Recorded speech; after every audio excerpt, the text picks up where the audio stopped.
Hey, welcome to The Explainer. Today we're jumping into a really fascinating debate sparked by historian Timothy Snyder's book on freedom. We're going to look at it through a critical review that really asks, what does it even mean to be free? So, let's just kick things off with a huge question, one that's right at the heart of Snyder's entire argument. What if? What if the way you and I think about freedom is not just wrong, but is actually a trap? Now, to dig into this, we're going to be looking at a critical review by a writer named Doug Vos. What's cool about this is that he first lays out what Snyder's trying to say, and then he analyzes it. So we get both sides of the coin, a really full picture of the whole debate. Okay, let's get right into it. First up, a word in crisis. This is all about setting the stage for the big problem Snyder sees. So, the argument here is that the word freedom, well, it's been used so much that it's kind of lost its meaning, It's been hollowed out. It's become just a political slogan or, something you hear in a car commercial. And for Snyder, this isn't just a small thing. It's a massive, massive problem.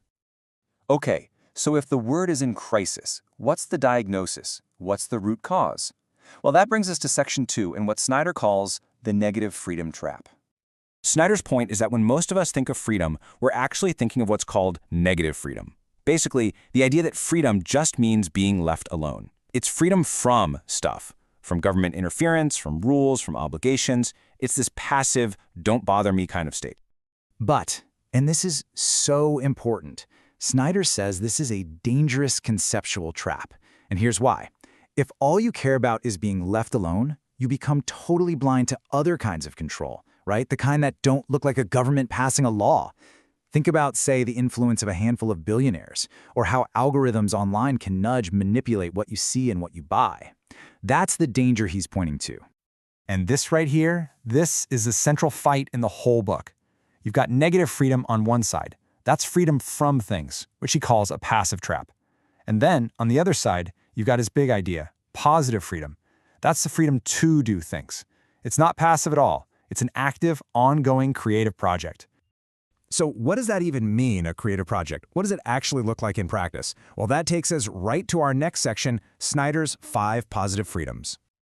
Okay, so Snyder breaks his big idea down into 5 key parts, and they all connect. First is sovereignty. That's basically having the real capacity to make your own choices. Then there's unpredictability, the power to be creative, to do something new, not just follow a pre-written script. Third is mobility, which is the ability to actually move through the world based on what you value. Number 4 is factuality. You've got to understand how the world actually works before you can change it. And last but not least, solidarity. This huge idea that my freedom depends on your freedom and yours on mine. It's a team sport. The big takeaway here is that for Snyder, you're not just born free. It's not our natural state of being. No, freedom is something that has to be built. It's like a building that we all have to construct together, using things like virtues, shared values, and working as a team. It's a project that's never really finished. All right, so now we have a pretty good handle on what Snyder is arguing, but let's flip the script. Like we said, we're going to look at the other side of this. So let's dive into the critique of On Freedom from the review. The first big point the review makes is that Snyder might be using a straw man argument. You know what that is, right? It's when you build up a really weak, flimsy version of your opponent's position, like a scarecrow made of straw, just so you can look tough when you knock it down. The critique is that Snyder does this with negative freedom, ignoring all the really smart people who have defended it.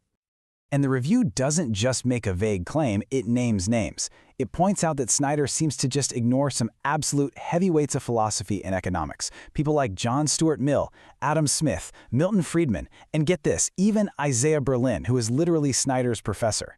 That's a pretty big charge. Okay, the second critique is less about the argument and more about the style of the book itself.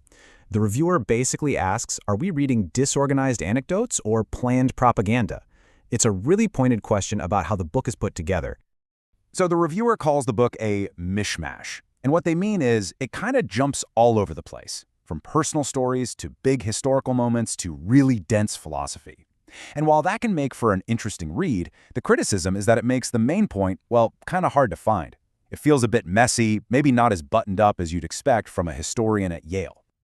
So, you've got Snyder's argument on one hand and this pretty sharp critique on the other. Where does that leave us? Well, our final section really tries to get to the bottom of it all, asking the biggest question yet, what is freedom's foundation? And this is where the two worldviews really clash. See, for Snyder, freedom is the main goal, the value of values that we create ourselves. But the critique offers a totally different take. Borrowing from an old Yale president, it says no, virtue is the real goal. Freedom isn't something you aim for directly. It's the byproduct, the happy result you get when people practice things like self-control and wisdom. Which all boils down to this one last, really powerful question that the review leaves us with. Are virtues something that people invent as we go along to create freedom, or are they timeless principles that we have to discover to become free? Is freedom built, or is it found? There's obviously no simple answer, and that's probably the point. It's a question that gets right to the heart of this entire debate about what it truly means to be free.